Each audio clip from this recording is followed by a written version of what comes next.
Okay, first and foremost, I want to say that today we came to Ithaka to see the parents of Nduta, a matter that I raised in Parliament. And this is one of our Kenyan citizens who is at Vietnam, arrested and almost facing a death sentence. And when the matter came in and I raised it in Parliament, I also raised it with the head of state. And I want to thank him because he has followed up with the Ministry of Foreign Affairs and our consulate. And we have also had our embassy from Bangkok doing the communication with Vietnam. And I would say there is a lot of diplomacy and a lot of communication going on. But the best bit of it is that Nduta is not going to be hanged now. There's a lot of work going on, and very soon the government will give its position once the negotiations are done. So at this point, what I would like to say is that we thank His Excellency the President and the government and all the government officials who have liaised with the Vietnam government to make sure that our daughter was not harmed. Number two, I also want to address the people who are in social media, because we would not want what happened to Nduta to happen to anybody else. So I would say, as we get this information, let us not become insensitive, and especially when we are discussing about this, because we are talking about somebody's life, and every life is very important. And number two, I'll also be raising a motion or a bill so that we can have a policy in Parliament. I want to tell all the agencies that I am giving them warning and an alert that we will not allow anymore agencies who are lying to our children that they are going to take them to jobs. We have seen children who are living Kenya, and by the time they get to the other side, whichever country they are being given, they are dumped there. Some are promised jobs, but by the time they get there, there are no jobs. Or some go, their passports are taken, and they even, some of them go through sexual harassment. So what I would want to say, we want to have a clear policy, and I'll be liaising very closely, even with the Ministry of Labor, to see that agencies are going to be relisted again. By the time you are being given a letter or a permit that you can become an agency, they have to go through thorough vetting. Because some of these agencies are the ones that, for the case, like what was the case of Nduta, they told her she's going to do a job of a house girl. Then they went and exchanged her bags. We don't know under what circumstance her bag was exchanged. Even when our children are living, because some of them even live, they have never traveled abroad. Some of them have never even entered a plane even to go to Mombasa. So by the time they go there, we need to train them that even when you go to the airport, don't exchange your bag, don't allow yourself to carry anybody's else, whether it's a purse, whether it's a bag, whether it's shoes. And even when they go, the country they are going, there should be a very clear policy that they'll be educated if they go. If you're in problem, how do you communicate to the embassy of that country? How can you even fight for your rights? If you go and you're abused, or you have a person who have employed you who is abusing, then how can you be able to reach out? Because some of them, we have had many, especially girls, who come back when they are dead. So we thank God that we knew the case of Nduta before the whole process went through. But you see, that case is from last year. We didn't have any communication happening. So, but in Parliament, we are going to, actually, I'm going to personally take up the matter.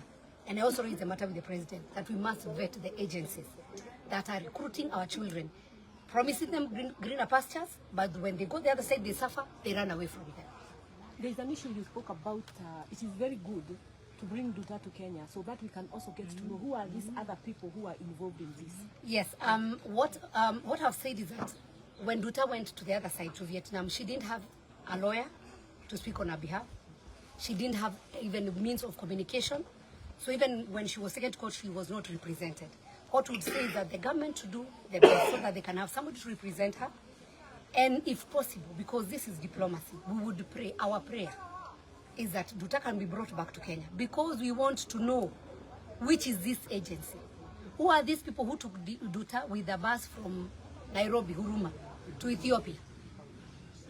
Why did they have to take her through the road from Nairobi to Ethiopia? And then when she went to Ethiopia, she had to wait for 10 days. What was she doing for these 10 days? And we understand she was with somebody else who first went ahead, and then she was left behind. Who is this who exchanged her bags? And why did the agency keep quiet when she was arrested? Because I'm sure if they were following up, they knew she was arrested. So they should have informed the family earlier. We would have even informed the government earlier. We would have saved her life. Maybe Nduta will be back. So we would pray that she comes back, so that becomes a lesson even to the other agencies or other people who want to use our children as drug traffickers, and they use their innocence. Because if you don't know, you'll be given a bag, you don't know there is anything inside, and then at the end of the day, you are the one to lose a life. And we want to say something. Life is precious. And you know, God is a God of second chance. and judgment belongs to God. We will pray that Nduta comes back. It's better she be taken through the Kenyan process as we expose the agency and the people who used that innocent girl. Thank you. Okay. Wamboi. Alafu na mama. Wacheni kuondoka. Wamboi, and then mama. Kwa majina naitwa Wamboi Masharia. Mimi ni twin sister ya Nduta. Nataka kushukuru president wetu William Ruto sababu jana nilipigiwa simu na PS wa Foreign Affairs Korea, na aliniambia Ruto pia anashughulikia Nduta. Asante sana. Kuna vile ulikuwa umeelezea hapa wakati sister yako alifika na vile bag yake iliextendiwa. Just that bit.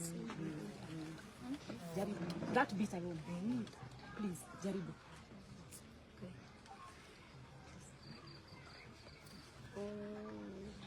Vile alitoka na basi na vile hapa Kenya akaenda Ethiopia na basi, akafikanga huko Ethiopia. Kufika huko alikaa 10 days. Akakaa tena, walikuwa wasichana wawili. Nduta akaambiwa wewe ndio utakuwa wa mwisho kutoka. Vile siku yake ilifika ya kutoka, aliniambia Wambo wetu, nimenunuliwa bag, nimeambiwa yangu ni ndogo na pia ni mzee. So akanunuliwa sasa, akaambiwa toa nguo zako uweke kwa hii bag nyingine. Bag yake ikaekangwa kwa cargo. Nduta akatokanga hapo airport ya Ethiopia, akafikanga Qatar.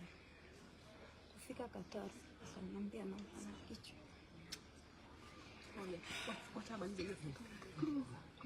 Akaniambia anaumwa na kichwa.